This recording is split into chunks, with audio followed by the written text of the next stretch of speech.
हरे कृष्णा।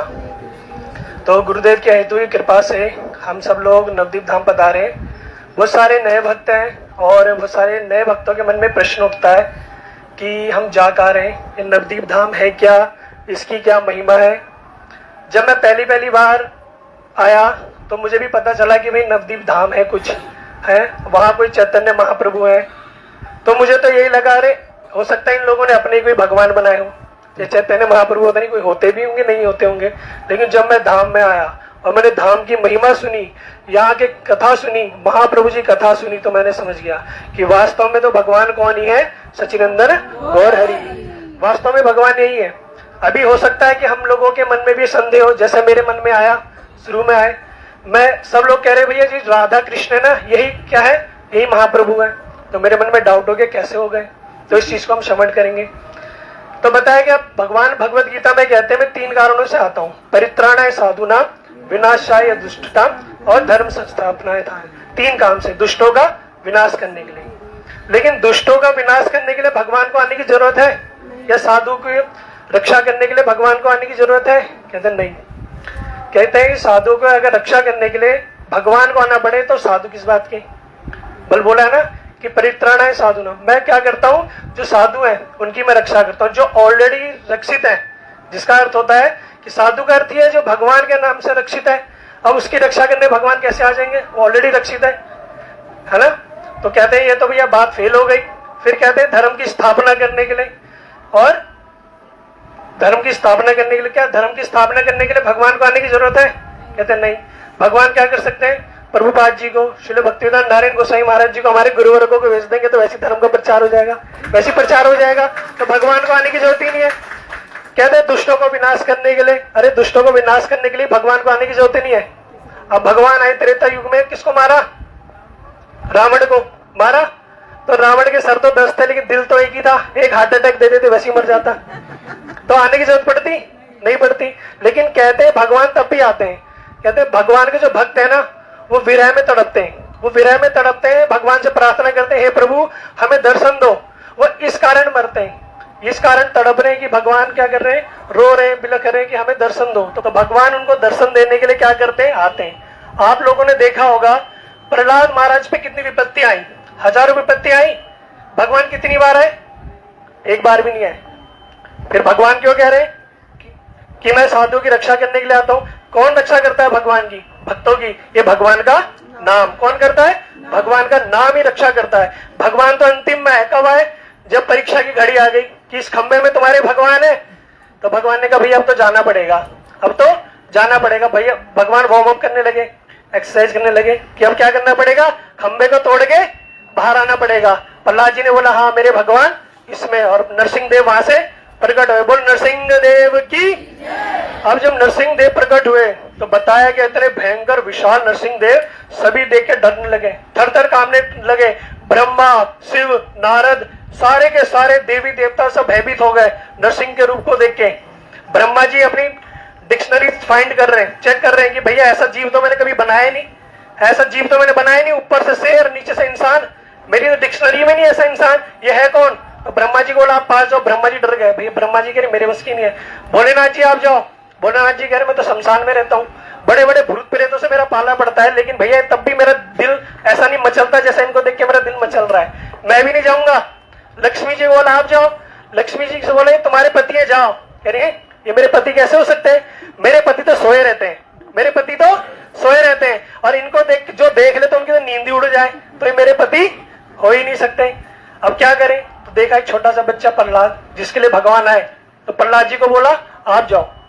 जब प्रहलाद जी को आगे भेजा गया तो प्रहलाद जी गए और वहां भगवान को माला पहनाई। भगवान बड़े प्रसन्न हो गए, नरसिंह देव बड़े प्रसन्न हुए और उनको गोदी में बिठा लिया। और गोदी में बिठा के उनको क्या कर रहे हैं, बड़ा वात्सल्य भाव मोड़ाया। नरसिंह देव भी रो रहे हैं, प्रहलाद महाराज जी भी रो रहे हैं। किसी ने पूछा प्रहलाद जी से आपको डर नहीं लगता, आपको डर नहीं लगा? तो कह रहे एक बात बताओ, जो सिंह होता है, जो शेर होता है, क्या वो जो अपने पिताजी के साथ होता है, शेर के साथ होता है, कि उसे भयभीत होता है? नहीं। कौन भयभीत होता है? अन्य पशु भयभीत हो रहे। मैं तो इनका पुत्र हूं, मैं क्यों भयभीत हूं, मुझे किस बात का डर? तो प्रहलाद सबने कहा ये बात तो ठीक है, लेकिन एक बात बताओ। नरसिंह देव ने पूछा कि प्रहलाद तुम क्यों रो रहे हो, और नरसिंह देव भी रो रहे हो, दोनों क्यों रो रहे हो? तो प्रहलाद ने बोला मैं तो इसलिए रो रहा हूँ कि आज मुझे मेरे पिता मिल गए। कौन मिल गए? पिता मिल गए। तो नरसिंह देव से पूछा तुम क्यों रो रहे हो? कह रहे मेरे कोई माता पिता नहीं इसलिए रो रहा हूँ। क्यों रो रहा हूँ? मेरे कोई माता पिता नहीं है इसलिए मैं रो रहा हूँ। अब जब भगवान जब सतयुग में आए नरसिंह देव में के रूप में, तो उनके मन में एक इच्छा आ गई। क्या इच्छा आ गई? कि सबके तो माता पिता होते, मेरे कोई माता पिता नहीं है। मैं भी क्या करूंगा, अगले जन्म में जब आऊंगा ना, जब अवतार लूंगा, तो मैं भी अपने माता पिता के साथ आऊंगा। अभी तक तो मेरे कोई माता पिता है ही नहीं, है ना। तो अब क्या करूंगा मैं, जब भी आऊंगा तो वही सतयुग के जो नरसिंह देव जब त्रेता के राम बन के आए, तो कितनी माताओं को धारण किया उन्होंने? 353। कितनी? 353। बताऊंगा कभी घटना। 353। 3 मुख्य हैं, सुमित्रा, कौशल्या, केकई, और उनके पिताजी कौन? दशरथ महाराज। बड़ा वात्सल्य भाव, बड़ा आनंद आ रहा है। कभी पिताजी की गोद में, कभी माताजी की गोद में। 3 माताओं का स्नान, 350 माताएं उनके साथ लगी रहती थी। भगवान को इतना आनंद आ रहा है, इतना आनंद आ रहा है कि भगवान बड़े प्रसन्न हो गए कि चलो मेरी इच्छा भी पूरी हो गई, अब मेरे माता पिता भी हो गए, माता भी हो गए, पिता भी हो गए। अब धीरे धीरे आप लोग जानते हो कि धीरे धीरे हुआ क्या, भगवान को कहाँ जाना पड़ा? वन में जाना पड़ा। आप लोग सभी जानते हो रामायण। जब भगवान वन में गए तो वन में जाने के बाद हुआ क्या कि उनके पास जो दंडकारिणी वन में बहुत सारे ऋषि मुनि तपस्या कर रहे थे। अब उन्होंने जब भगवान का ऐसा स्वरूप देखा तो बड़े सारे के सारे बड़े बड़े मोहित हो गए।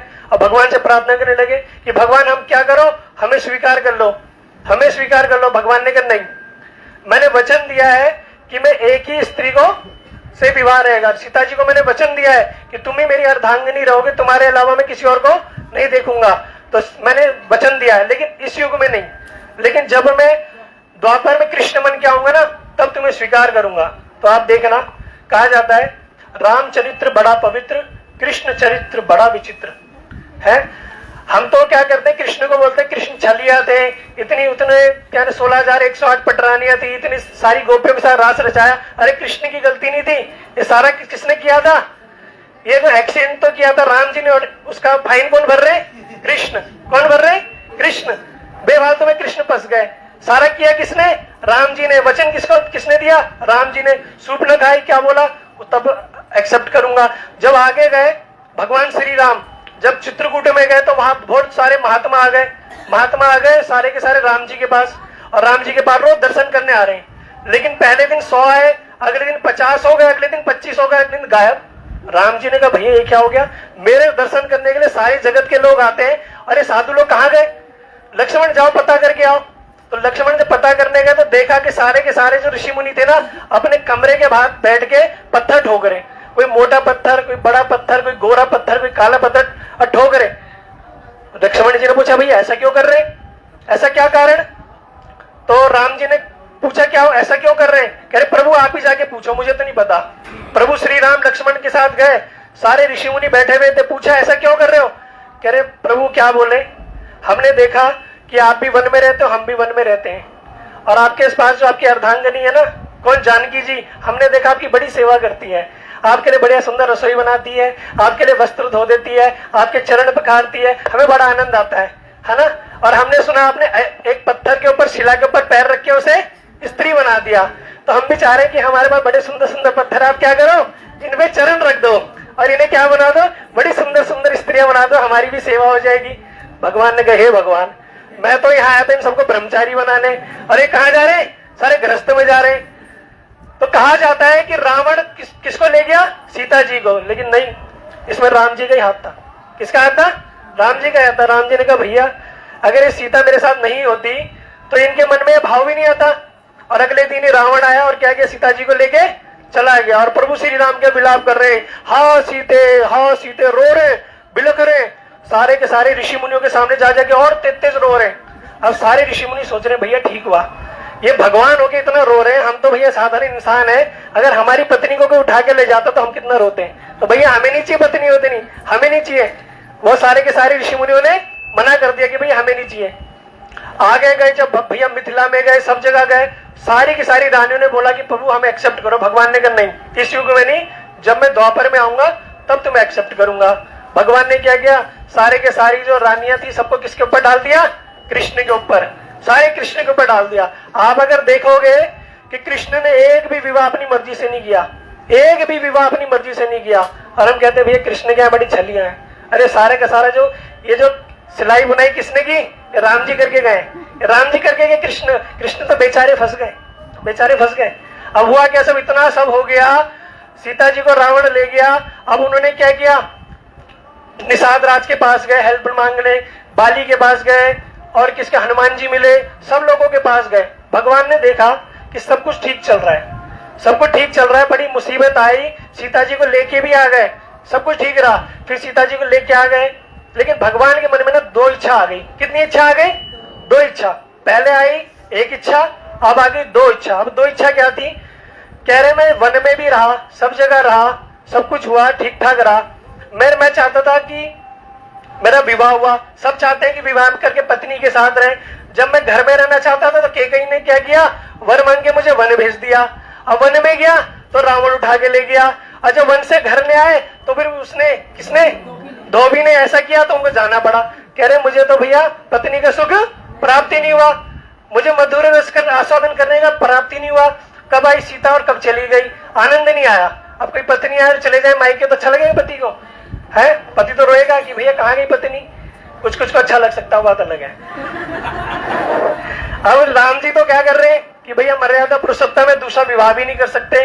तो राम जी के मन में बड़ी वो हो गई कि नहीं, अगली बार जब मैं आऊंगा ना तो अच्छे से विवाह करूंगा, अच्छे से माधुर्य रस का मैं आस्वादन करूंगा। दूसरा, राम जी ने देखा कि उनके इतने सारे मित्र तो बने, लेकिन सारे मित्रों के अंदर ना दास्य भाव, सारों के अंदर दास्य भाव। वो हनुमान जी जो है वो दास्य में भी है और साक्य में भी है। जब हनुमान जी वो गले लगाते आओ मेरे मित्र, तो हनुमान जी संकुचित हो जाते, संकुचित हो जाते। उनके अंदर ऐसा नहीं अरे श्री राम जी आओ चलो तुम्हें घुमा के लाऊं, ऐसा कभी करा नहीं, बिल्कुल प्रभु श्री राम चरणों में बैठ जाते। भगवान कह रहे आनंद नहीं आ रहा। ऐसा कोई दोस्त होता है क्या? किसी बोला आज पार्टी मेरे घर में, वो चुपचाप आके बैठ जाए, तुम कहे आनंद ही नहीं आ रहा, बात ही नहीं कर रहा। तो भगवान कह रहे ऐसी मित्रता तो मेरे को आनंद ही नहीं आ रहा। निषाद राज के पास गए, निषाद राज ने भी हाथ खड़े कर दिए।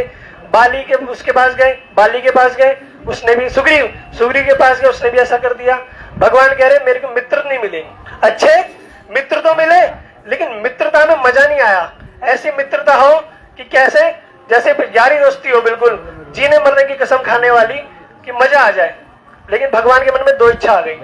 अब वही भगवान जब द्वापर में आए, जब द्वापर में कृष्ण रूप में आए, तो भगवान ने कहा मैं दोनों आस्वादन करूंगा। और भगवान ने कितनी शादियां की? 16,108, और 100 करोड़ गोपियों के साथ क्या किया? रास किया, पूरा आनंद लिया। भगवान बड़े प्रसन्न हुए कि मुझे माधुर्य उसका बड़ा आस्वादन हुआ, सब कुछ बढ़िया रहा, है ना। जो सीता की जो चले गई थी जानकी जी, उनके वियोग में जो नहीं हो पाया वो बड़ा आस्वादन हुआ। घर द्वारका में गृहस्थी भी बसाई, 16,801 महल भी बनाए, 10-10 पुत्रियां, एक पुत्र हुए, है ना। सब कुछ ठीक ठाक हुआ, हाँ हाँ हुए, और बड़ा सब कुछ ठीक रहा। भगवान कह रहे बड़ा आनंद आया। मित्र भी कैसे मिले?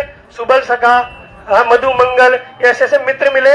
जो भगवान कृष्ण सोए रहते थे सुबह के समय में, तो माता यशोदा के पास आते कि मैया कृष्ण का है, तो मैया कहते कृष्ण तो सोए। कहते कृष्ण अभी तक सोया है, और वहां गोपियां मटकी लेके निकल चुकी है, कब उनका दही चुराएंगे? और कृष्ण को बेड से खींच देते, करे कन्हैया उठ, चल जल्दी चल, गोपियां जा चुकी हैं। और कृष्ण क्या करते हैं? फटाफट उठते और भागते हैं। कहाँ जाना है? अब गोपियों की मटकी फोड़ने जाना है।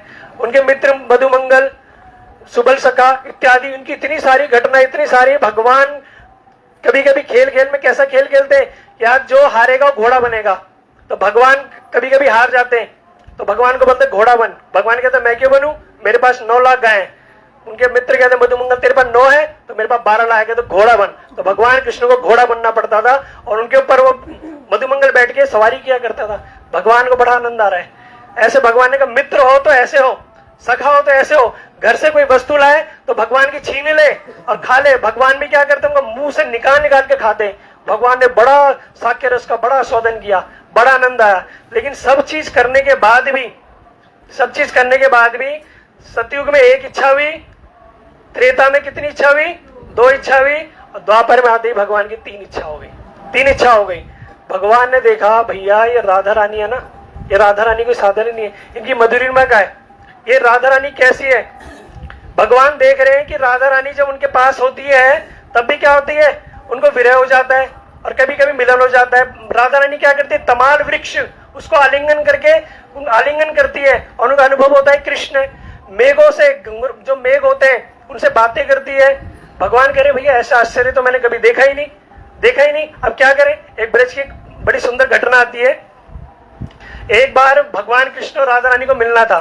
भगवान राधा रानी ने कहा आज हम उस कुंज में मिलेंगे।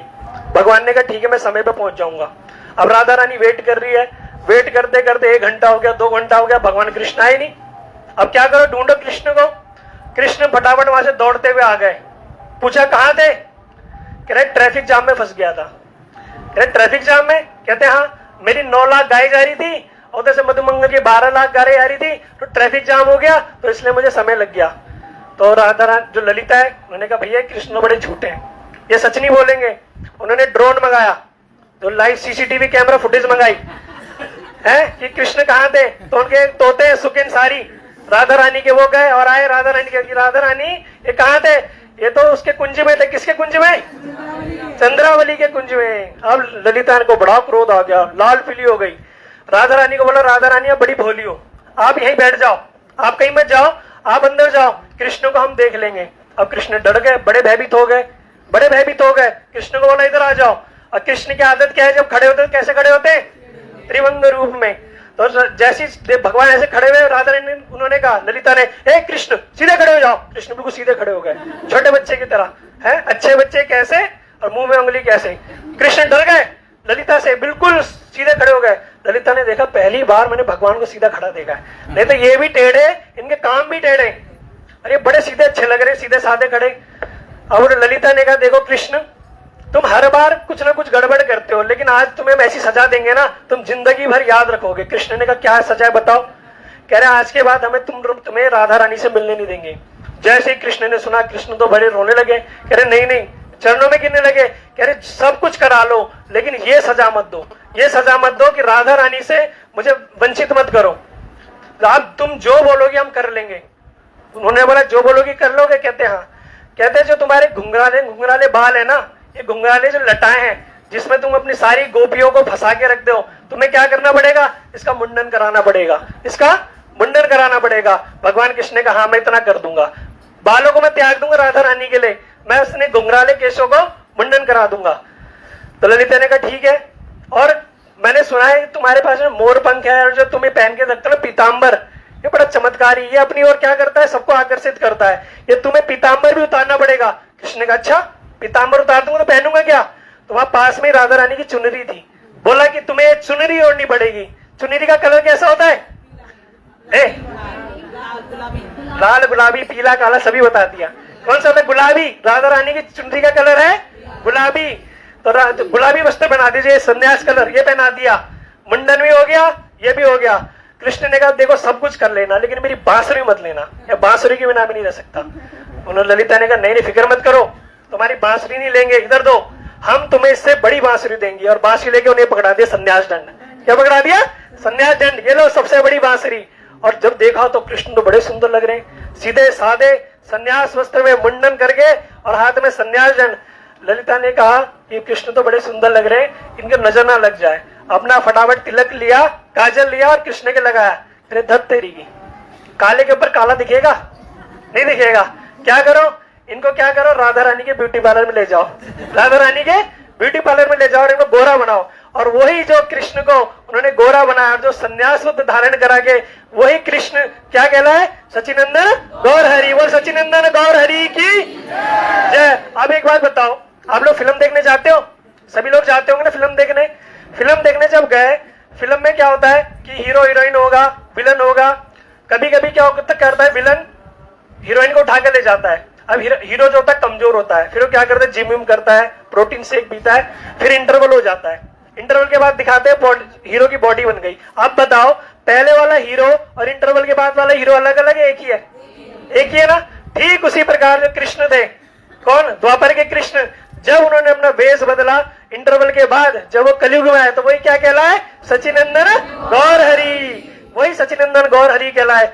जब भगवान कृष्ण जब आए तो भगवान कृष्ण बलदाव के साथ बैठे हुए थे, इसमें जो नाट्य मंदिर, जो हम मंदिर देख रहे हैं, तो बलदाव को कह रहे हैं बलदाव ये भक्त है ना, ये बड़े आनंद ले रहे हैं, यही बड़ा आनंद ले रहे हैं। हम यहाँ खड़े रहते हैं दोनों के दोनों, यहाँ आते भोग लगा देते हैं, पट बंद कर देते हैं, सहन दे देते हैं, हमें क्या आनंद है। ये देखो बड़ा नाच रहे गा रहे, बड़ा घूम रहे, नाच रहे गा रहे हैं, नदी में स्नान, गंगा जी में स्नान कर रहे हैं, बढ़िया बढ़िया चकाचक रबड़ी मालपुआ प्रसाद पा रहे हैं, और हमें खड़े रहते हैं, ये नृत्य करते हैं, डांस कर रहे हैं। भैया हमें तो आनंद नहीं आ रहा। बल दाऊ प्रभु कुछ करना पड़ेगा। देखा तो दाऊ प्रभु पहले कूद गए, दाऊ प्रभु कूद गए, और कृष्ण जो नाट्य मंदिर में थे जब कूदे भेष बदल के, भाई भेष बदल के कूदेंगे ना, पहचानना ले, जब वो भेष बदल के कूदे तो वही कौन कहलाए, सचिनंदन गौर हरि, वही सचिनंदन गौर हरि। तो एक बात बताओ, कृष्ण और महाप्रभु क्या अलग हुए? वो अलग हुए नहीं। वही कृष्ण जब वेश बदल के राधा रानी के भाव और अंग कांति को लेके जो उनकी 3 इच्छाएं हो गई थी द्वापर में, उन 3 इच्छाओं को पूरी करने के लिए भगवान क्या कह रहा है, यही कहा इस भारतवर्ष में, भारतवर्ष में कहा, भारतवर्ष में पूर्व बंगाल में कहा, नवदीप धाम में, नवदीप धाम में कहा, मायापुर में कहा, योग पीठ में कहा, सच्ची माता के घर में, और कहा नीम के वृक्ष में के नीचे भगवान महाप्रभु जी अवतरित हुए। बोले सच्चिनंदन गौर हरि की जय। ये महाप्रभु जी इतने दयालु, इतना कृपालु, इतने कृष्ण भी नहीं है, इतने कृष्ण भी नहीं है। कृष्ण क्या है कि ये यथायाम भजन्ते तथा में भजाम, जो जिस भाव से मुझे जितना पूजा करेगा मैं उसको उतना ही प्रदान करूंगा। देखो जब भक्ति का एग्जाम होगा ना हम लोगों का, जब हम एग्जाम देने जाएंगे भक्ति का, तो कृष्ण देखेंगे 100 नंबर कराए 100 नंबर, ये 50 नंबर तो 50 नंबर, भाई तुम्हें उतना जितना तुमने करा है उतना ही, 100 नंबर का करा है तो ठीक है चलो इसे गोलोक वृंदावन भेज दो, 50 नंबर अभी रखो इसे, यही रखो इसे, दोबारा करने दो। लेकिन उनसे दयालु कौन है, हमारी श्रीमती राधा रानी। वो देखती है 100 नंबर का करा है ठीक है, 50 नंबर का करा है तो कोई बात नहीं, वैष्णव तिलक तो लगाया है, घंटी तो पहनी है, वस्त्र तो पहना है ना, धाम में भी आ रहे, क्या करो ग्रेस मार्क्स देके उनको पास कर दो, क्या कर दो 100 मार्क्स दे दो। लेकिन उनसे भी दयालु कौन है, चैतन्य महाप्रभु। चैतन्य महाप्रभु कहते हैं कि अगर तुम्हारे कितने भी नंबर आ रहे हैं, कितने भी आए, तुम फेल भी हो गए ना तो भी मैं तुम्हें पास कर दूंगा, तुम्हें तो भी मैं पास कर दूंगा। लेकिन उनसे भी दयालु कौन है, उनसे भी दयालु नित्यानंद प्रभु। नित्यानंद प्रभु क्या कहते हैं कि भैया तुम देखो, तुम आओ, क्या करना, बस अपनी आंसर सीट में रोल नंबर लिख देना, अपना नाम लिख देना कि भैया मेरा नाम श्यामानंद दास है, मैं दासी हूँ, बस नाम लिख देना, मैं किन के शिष्य हूँ, बस इतना ही कर देना, मैं तुम्हें वैसे ही पास कर दूंगा, तुम्हें तो लिखने की जरूरत नहीं। लेकिन उनसे भी दयालु कौन है, उनसे भी दयालु हमारे गुरुदेव। वो कहते हैं भैया तुम आओगे एग्जाम सेंटर में ऑटो करके, गाड़ी करके, फिर वहां नाम लिखोगे, तुम्हें आने की जरूरत नहीं है, तुम घर में रहना, अंगूठा ही लगा देना, मैं तुम्हें वैसे ही पास कर दूंगा। बोले श्री गुरुदेव की जय। तो ये महाप्रभु जी देखो, हम तो क्या है कभी कभी आ रहे हैं धाम में, कब कब आ रहे हैं, साल में एक बार, है ना, कब कब आ रहे हैं। लेकिन देखो हमारे गुरुवर्ग है ना, ये महाप्रभु जी की वाणी का प्रचार करने के लिए जगह जगह हम सब लोगों के पास आते हैं, हम सब लोगों के पास आते हैं। क्या कह रहे हैं कि भैया क्या करो, भगवान का नाम कर लो, जैसे तैसे करके भगवान का नाम कर लो। साल में एक बार हम आ रहे हैं, लेकिन ये गुरुवर क्या कर रहे हैं, बार बार हमारे पास आ रहे हैं, हमें बता रहे हैं जो वस्तु हमें मिली है ना, इसको अभी भी हम पता नहीं है हमें। जैसे आंवला होता है ना, आंवला खाने में कैसा होता है, खट्टा कसेला, लेकिन जब खा लो आंवला, लेकिन बड़ा गुणकारी, पेट के लिए, बालों के लिए, चेहरे के लिए, हर चीज के लिए बड़ा गुणकारी। आंवला खाने के बाद साधारण हैंडपंप का जल भी पी लो तो कैसा लगेगा, मीठा।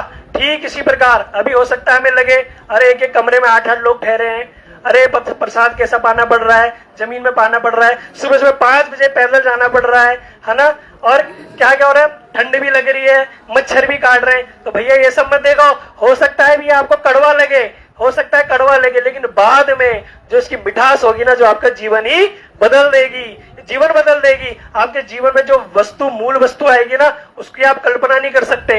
अभी नहीं पता, हमें नहीं पता। जैसे आग में हाथ डालोगे, हाथ जलेगा, जलेगा। अगर छोटे बच्चे हाथ डालेगा जिसे नहीं पता तो उसका जलेगा, क्यों जलेगा, उसे तो पता ही नहीं, हाथ तो आ गए। ठीक इसी प्रकार हम धाम में है, धाम तो धाम है, इसकी जो महिमा है चाहे हमें पता हो चाहे ना पता हो, लेकिन जो उसका फल है ना वो हमें पूर्ण रूप से प्राप्त होगा ही होगा, है ना। बोलो सचिनंदन गौर हरि की जय। इसलिए श्री गुरुदेव की, सचिनंदन गौर हरि की, निताय गौर प्रेमानंदे हरि।